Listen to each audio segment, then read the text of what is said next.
Hello, beautiful, soulful humans. Welcome to this newsletter edition.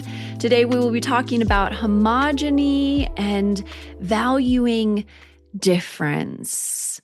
If you are not already subscribed to my newsletter, I highly recommend it. If you're watching this on YouTube, then do know that not every single edition that I put out in my newsletter is posted publicly. So there certainly is a benefit to subscribing to the newsletter.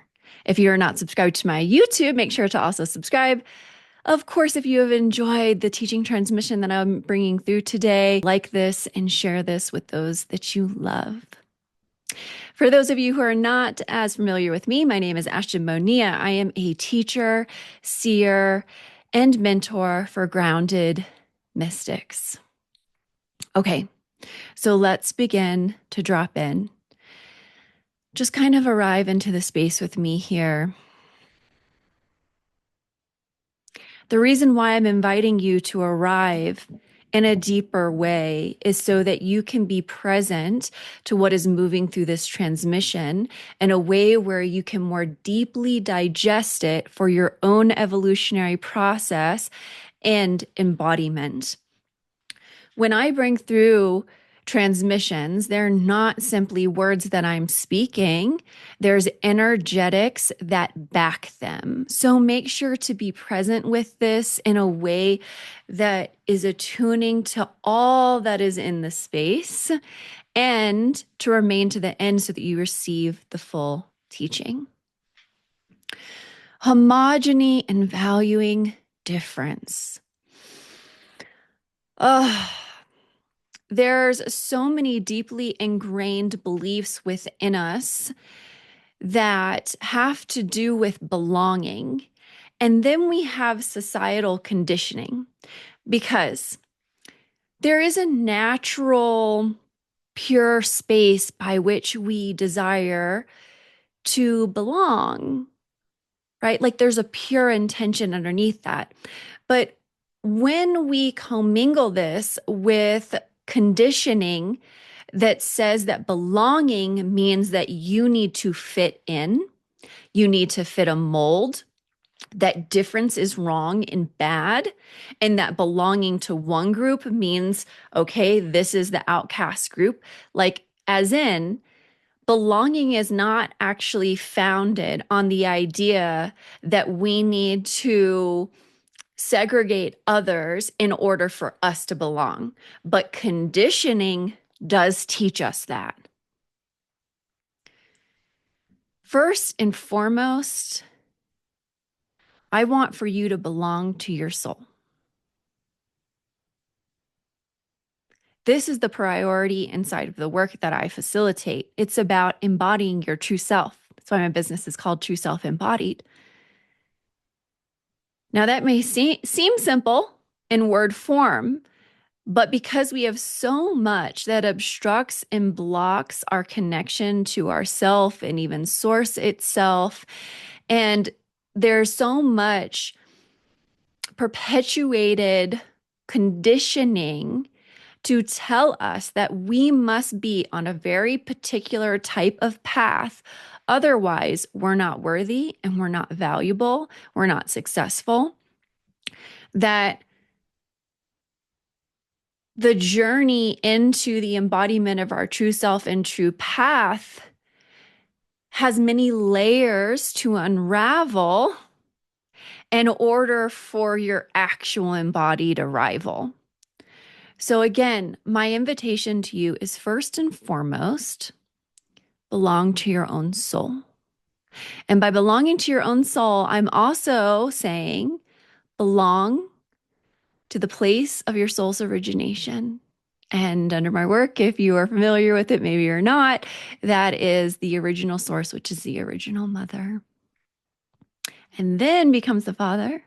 And so I'm saying, and bringing you into a connection with your soul that also recognizes that when you belong to your soul, that you are not actually separate of everything that is not that, because the very origination of you comes from this beautiful unifying place of the original mother of life itself.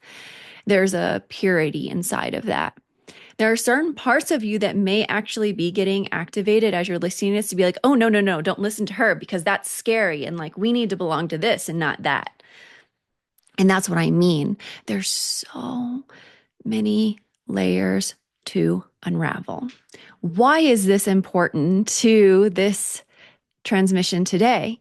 Well, because when you belong to your soul, you're committing into your unique essence, your unique path, your unique purpose. I support people in all of that to include removing blockages that have to do with the suppression of their essence. And those who are on that path know how isolating it can be, how doing what is true, aligned, and right for you can isolate you.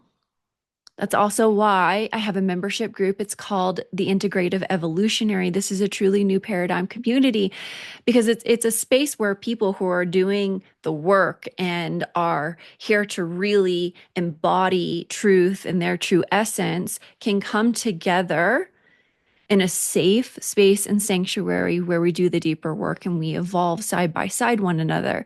Because if you're listening and this is resonating, it's likely that on your path, as you have chosen what is true for you, as you have potentially left professions, locations, relationships, ideas, and beliefs, that it has actually isolated you.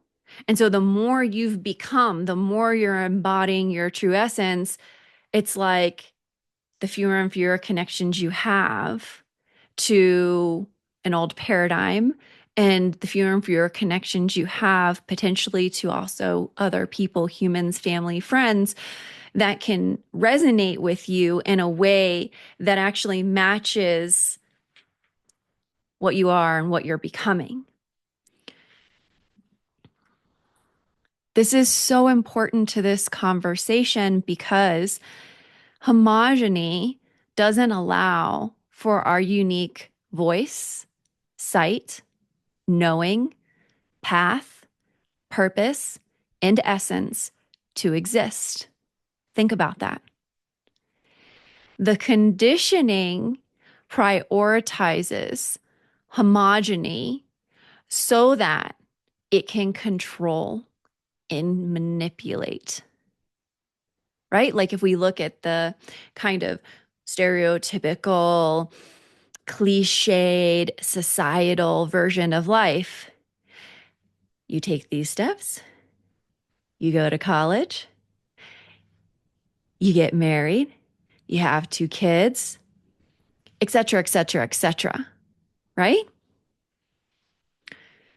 I work with people that in their late 40s, their 60s even though I work with younger people as well. I work with the spectrum, but I'm mentioning this because there are people that are in their late 40s, even their 60s, who have changed up their professional life path, who have been like, wow, this thing that I've been doing for the last 20, 30, however number of years is actually so far away from what gives me life and what fuels me and like why I'm here.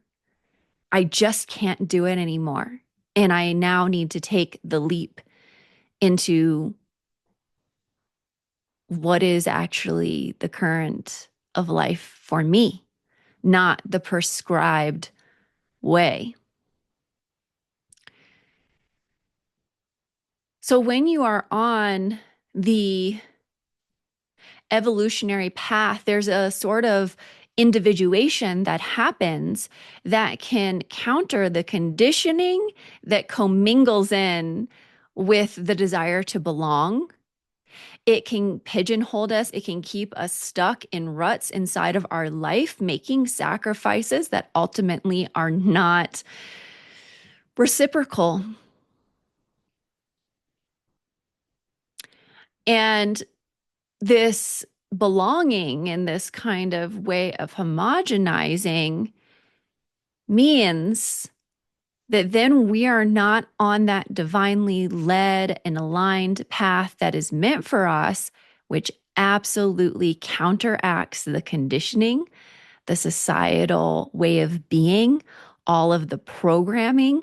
You are literally releasing imprinting from your body that tells you about your own worthiness, that can create doubt and fear and scarcity and judgment and criticism. And there are many layers. Of course, if you choose to belong to a sick society, you don't have to encounter these layers that I'm talking about. But if you're one of those people, you're likely not listening to me. You are the one that wants what holds more value, not an assigned societal value of what makes you worthy of living and existing and being, but what actually fuels your soul, what fills you up. So I'm pointing to the agenda to use homogeny to actually weaponize us against our unique individuality, which is our highest provision on earth individually. Your unique medicine, your unique perspective, your unique soul essence, all of that.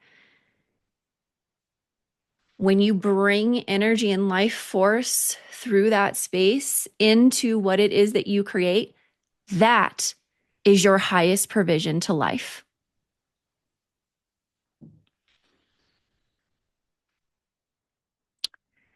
Let's also look at how unbelievably destructive homogeny is. We can look at, I'm trying to be careful with my words, y'all. Censorship is real. We can look at the ways that wars have been created and how exactly what I'm saying is embedded into them. It is a motivating factor.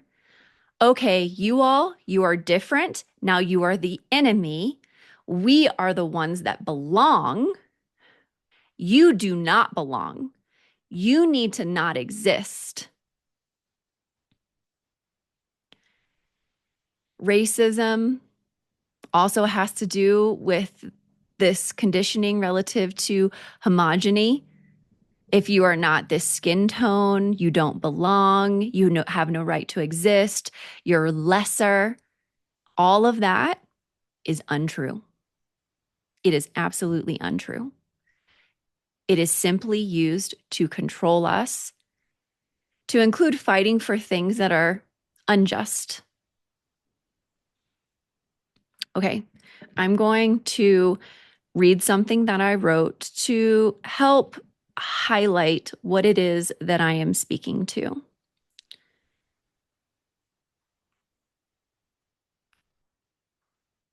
Give me one moment here because it went out on me. I pulled it up before I got on. Okay. Saying women can do everything a man can is similar to claiming you're colorblind. Both outright deny reality, and neither are supportive to those who are mistreated. I intentionally used that, mistreated, as lesser. When we suggest women can do everything men can, we also imply that men can do everything women can. This is an idea of equality, and it's dangerous because it's untrue. Women birth. No man can nor ever will do this. Neither his or her unique strengths and capabilities should be undermined under the guise of equality. Notice how it really has to do with homogeny. We don't need to deny difference. We need to value it. We don't need to deny difference. We need to value it. Feel that.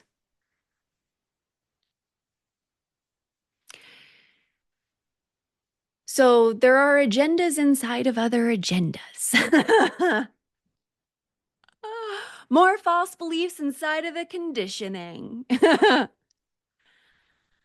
So oftentimes where there is some kind of dysfunction, there could be a counterculture to that dysfunction. That instead of moving into truth, which is integrative, which is what I bring through, which is why my membership group is called the Integrative Evolutionary, it will polarize. And it doesn't quite get underneath the dynamic, underneath the pattern. It doesn't actually bring through true resolution and evolution. And then we see countercultural,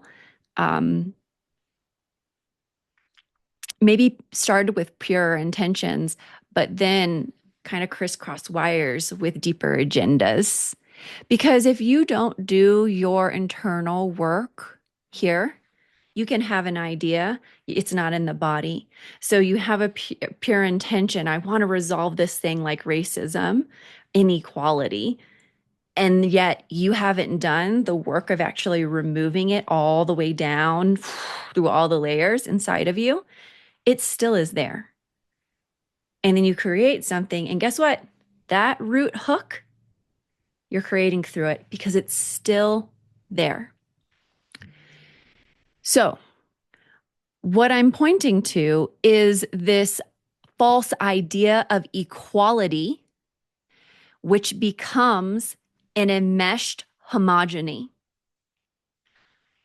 Equality, when spoken as we're all the same, everyone is human, it's like, okay, yes, we are humans. However, we're different forms of human.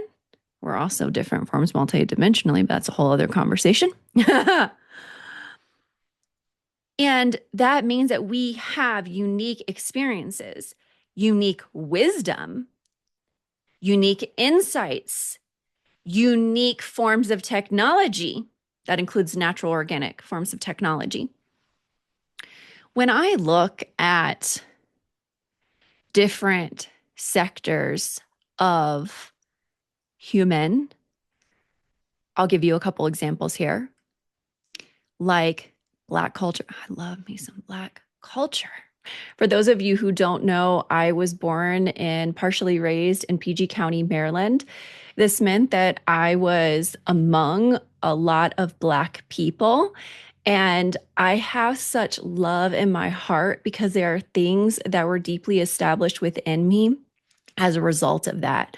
For example, I learned how to dance on the playground because this group of Black children would get together, chant, and dance. And this is also a part of the example that I'm offering. Though there are cultures that hold dance in very particular ways, for me, as I witness it through Black people, they're holding this kind of soulfulness inside of dance and a connection with dance and body and spirit. So like soil and soul and roots, and then mysticism and spirituality in a way that is very unique and needed.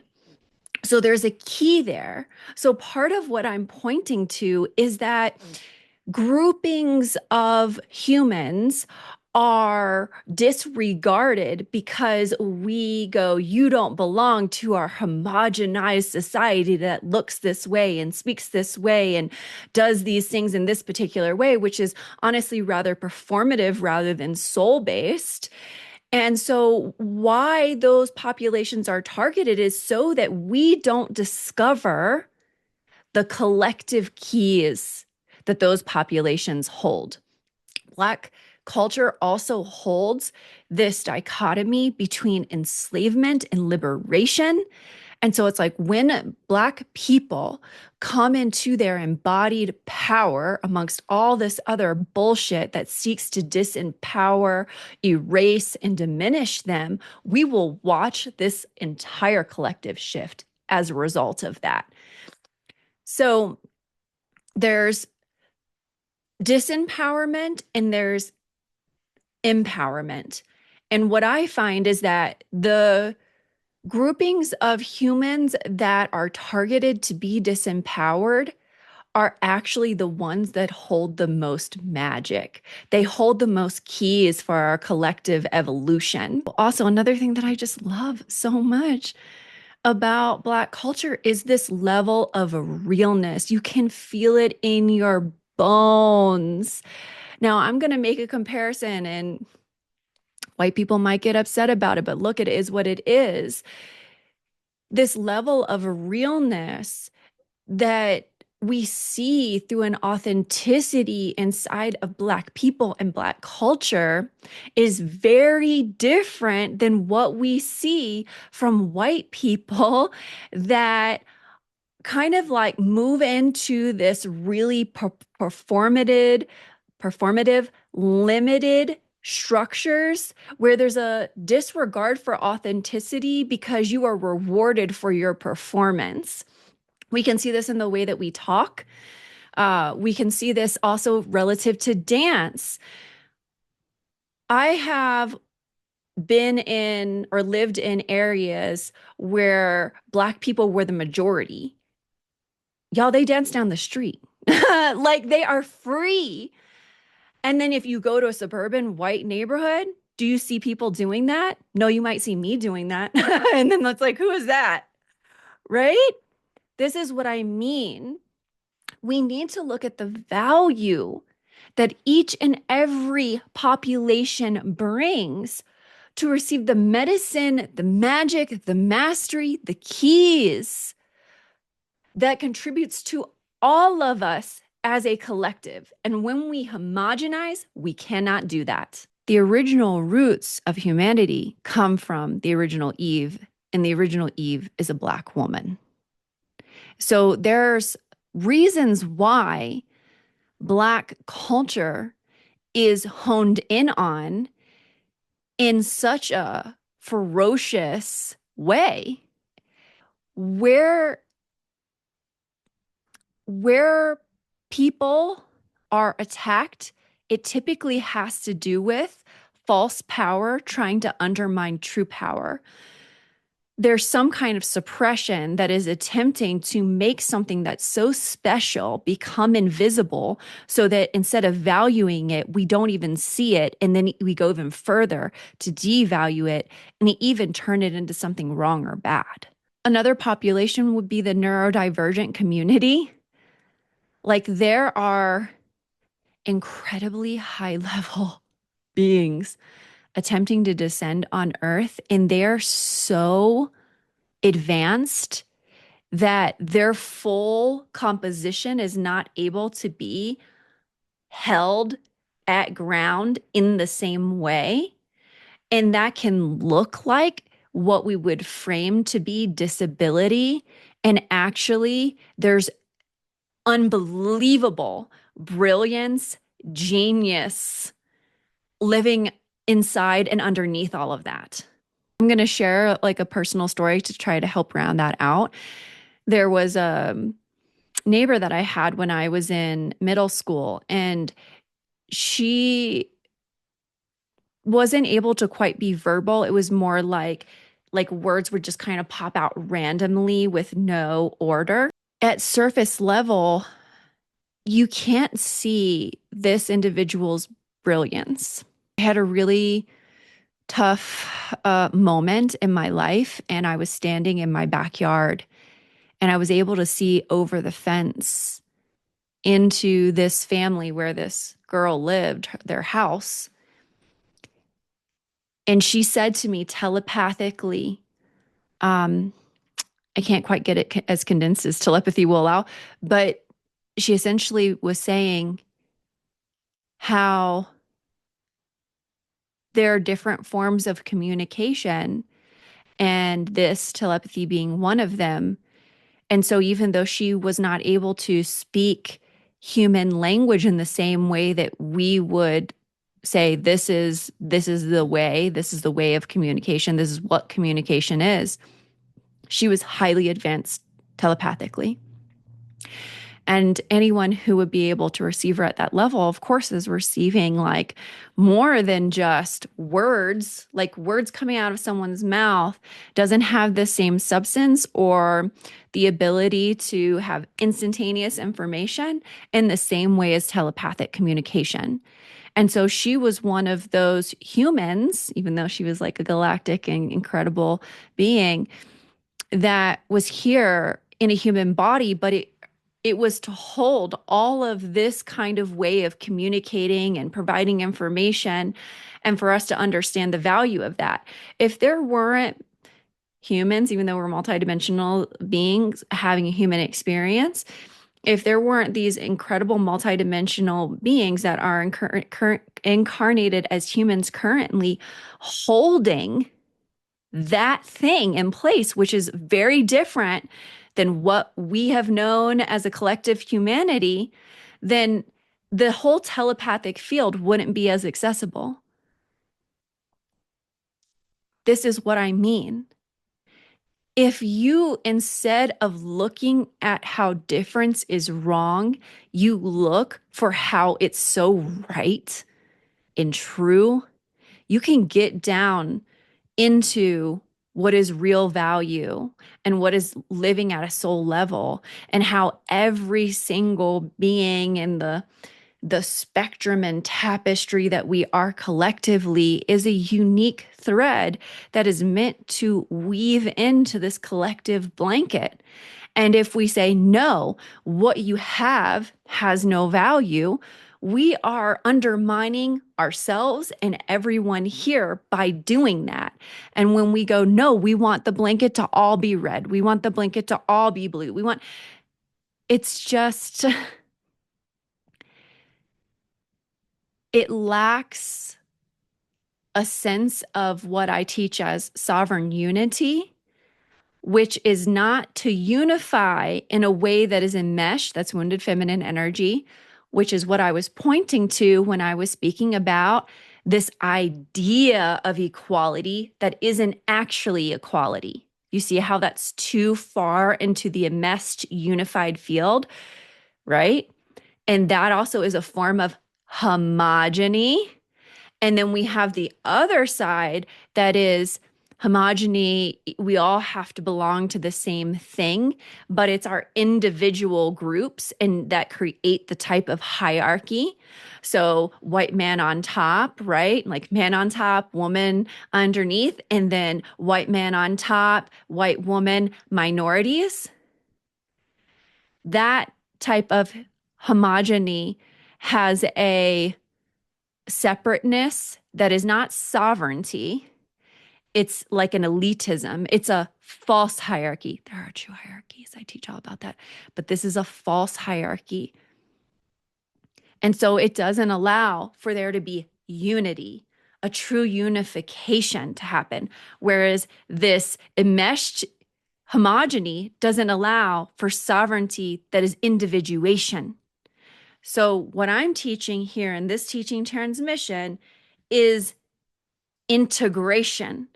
And I'm speaking about this from a kind of cultural, at a cultural level, a soul level, a multidimensional level, because where we have different cultures, skin tones, etc., we also have pockets of multidimensional genetics that are needing to be able to come through.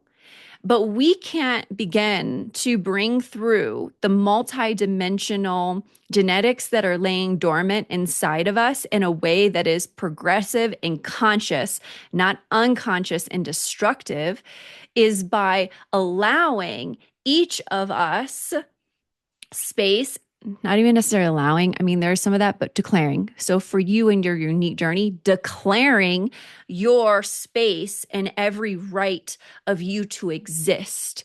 So then when you start to deepen into your cultural roots, you start to notice, wait a second, my cultural roots are connected to this other underbelly of my multidimensional roots. Oh, and those multidimensional roots, I have a variety of different kinds of technologies. Like there are different galactic species that have different technologies. There's different understandings, wisdom, medicine, energetic capacities, and technologies.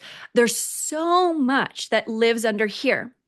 So, why is it that they don't want you to value the color of your skin, your unique way of seeing and being, your neurodiversity, your gender in a way that is true, like the true feminine or the true masculine, and also what your composition energetically is of those type of energies? Why don't they want you to access that? And how are they stopping you? Well, because homogeny.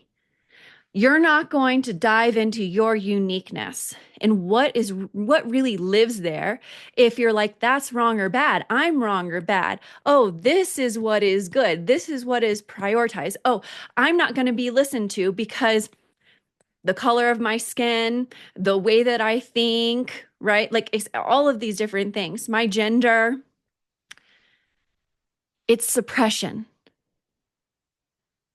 It's let's put in as many blocks as we possibly can over all of these powerful beings so they don't ever begin to descend down and through this conditioning to the point of their very own soul's arrival so that they can bring through exactly what they're here for.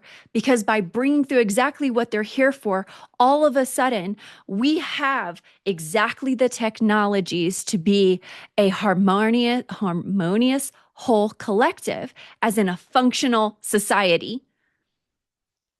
We can start to actually bring in the sovereign unity that I'm talking about with those individual threads, and we start to create the most beautiful quilted tapestry in all of the omniverse.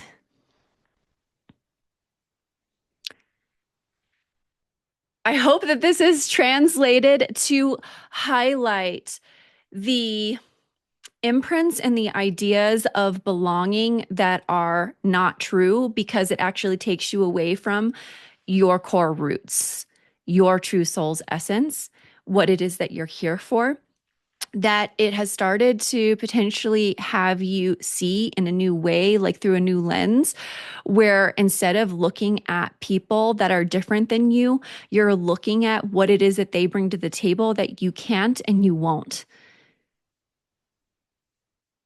That there is a valuing in difference rather than a villainizing of difference, that there is a place for collaboration and integration, that the conditioning is attempting to stop us from co-creating, that there is a liberation that is happening within your very being by simply being exposed to this transmission today that will translate into your world and to the people who near you.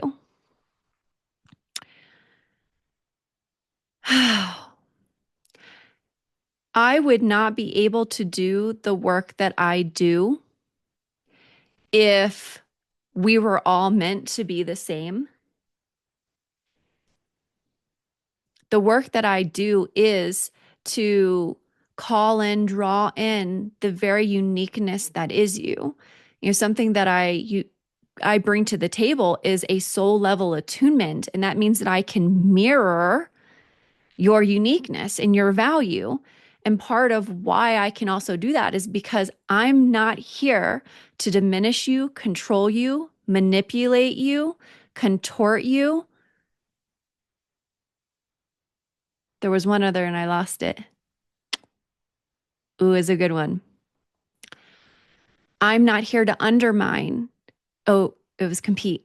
I'm not here to compete with you. Like you get to bring through what it is that you're meant to bring through. And I am here knowing that that is provision to me in all of life. And so I want to support you inside of that. I don't want to compete with you to be like, no, I need to be better than you. So I am here and you are there. And no, that's all false hierarchy. It's false power dynamics. It's conditioning. It's patriarchal imprints.